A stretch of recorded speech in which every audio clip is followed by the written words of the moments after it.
नमस्कार भक्तों, जय श्री राम, जय माता दी। स्वागत है आप सभी का हमारे YouTube चैनल में।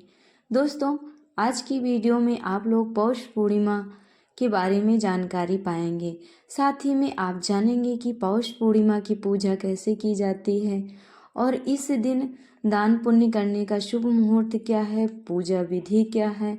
साथ ही में आप लोग जानेंगे इस दिन के बारे में और इस दिन क्या खास होता है।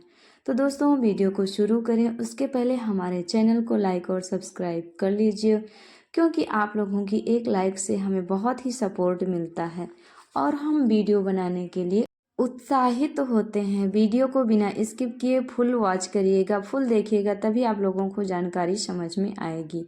पौष पूर्णिमा के दिन ही 12 साल में लगने वाला महाकुंभ मेला शुरू हो रहा है। जानिए इस दिन अमृत स्नान का शुभ मुहूर्त क्या है।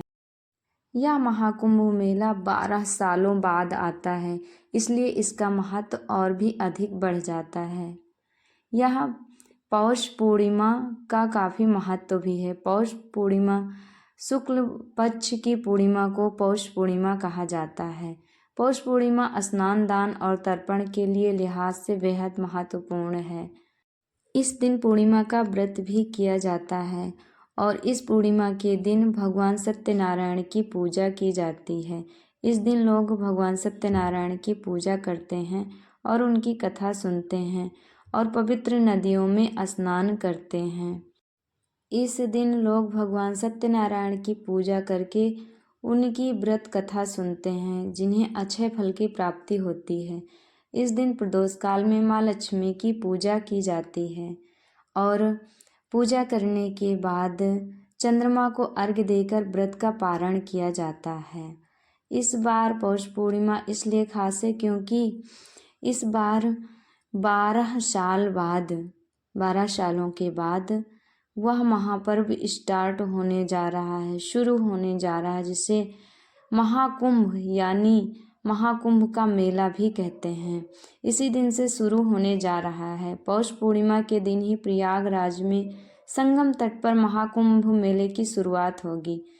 इसी दिन पहला अमृत स्नान भी होगा। चलिए जानते हैं कि पौष पूर्णिमा की तिथि क्या है और अब जानेंगे कि महाकुंभ में पौष पूर्णिमा के दिन अमृत स्नान का भी शुभ मुहूर्त क्या है।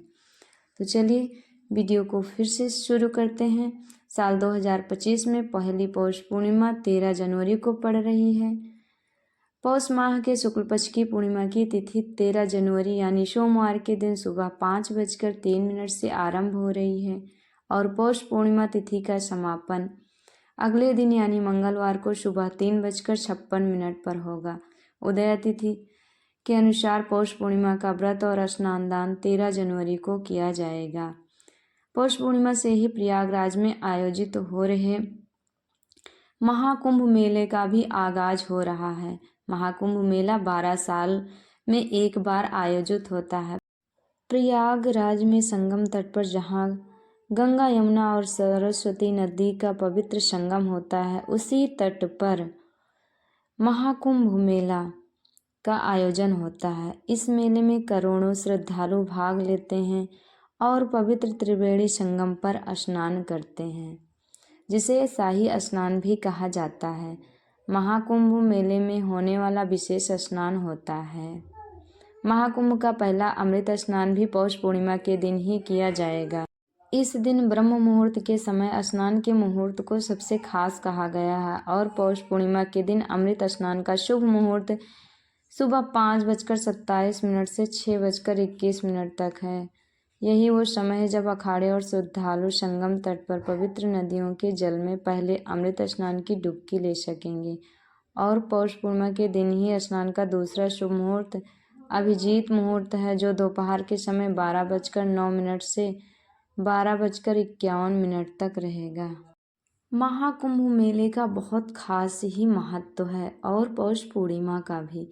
पौष पूर्णिमा के दिन स्नान दान के साथ भगवान सूर्य देव की उपासना जरूर करनी चाहिए। पूर्णिमा के दिन गरीब या किसी जरूरतमंद को अन्न, धन या किसी सफ़ेद चीज़ का दान अवश्य ही करना चाहिए।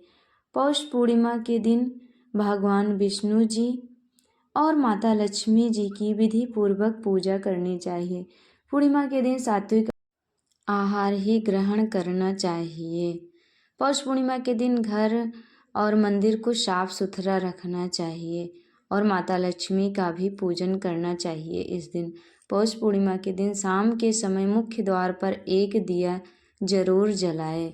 इससे हमें धन की प्राप्ति होती है और घर में सकारात्मक ऊर्जा का प्रवेश होता है और माता लक्ष्मी जी का स्वयं ही आगमन होता है। इसलिए हमें शाम के समय अवश्य ही दिया जलाना चाहिए अपने दरवाजे के सामने। दोस्तों, ये वीडियो यहीं तक थी। मिलेंगे अगली वीडियो में। तब तक के लिए स्वस्थ रहिए, मस्त रहिए। भगवान का आशीर्वाद आप सभी पर बना रहे। हमारी वीडियो कैसी लगी आप लोगों को कमेंट करके ज़रूर बताएं।